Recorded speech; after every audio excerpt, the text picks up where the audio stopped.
লাগছে না তো? প্রচন্ড গরম, প্রচন্ড গরম।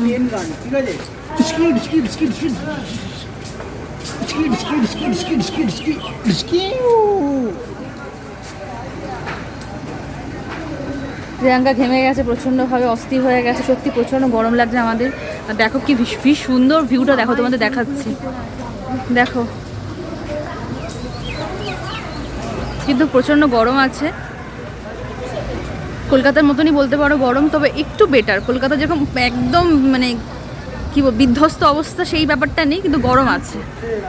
তবে আমরা ঠান্ডার দিকে যাচ্ছি, এখনও উঁচুতে আমরা উঠতে পারিনি, অনেকটা নিচেই আছি। উঁচুতে যত উঠবো তত আমাদের ঠান্ডাটা লাগবে, মানে ওয়েদারটা আরও ভালো হবে, তখন ঠান্ডাটা ফিল করতে পারবো। ওইদিকে ভিউটা কি অসাধারণ লাগছে।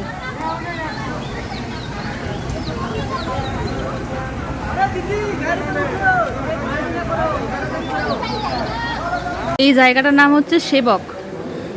সেবকে আমরা জাস্ট টিফিন করলাম, আর এখানে ভিউটা তোমাদের সাথে দেখালাম, শেয়ার করলাম। এটা তো কিছুই না, বলছে আরও নাকি সুন্দর ভিউ আছে, আমরা উপরে উঠলে দেখতে পাবো আরও।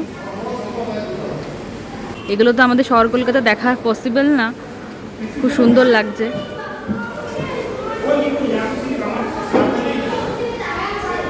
প্রচণ্ড খিদে পেয়ে গেছে, আর একটা খাবার অর্ডার করেছি আমি।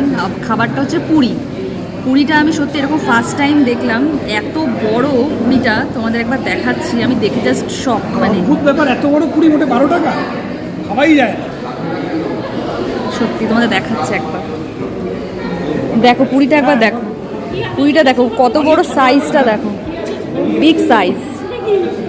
এত বড় পুরিটা মাত্র অনলি 12 রুপিস, অনলি 12 রুপিস, মাত্র 12 টাকায় এত বড় পুরি। আর আমি এখানে এসে পুরিটা ট্রাই করছি, কারণ এখন তো পুরো মোমো খাবো, আজকে এখন মোমো খাচ্ছি না, এখন পুরিটা দিয়ে স্টার্ট করলাম। জানি না খেয়ে কেমন, তোমাদের অবশ্যই বলবো। আর পুরিটা দেখে আমি জাস্ট মুগ্ধ হয়ে গেছি, এত বড় পুরি, আমি এত বড় পুরি সত্যি।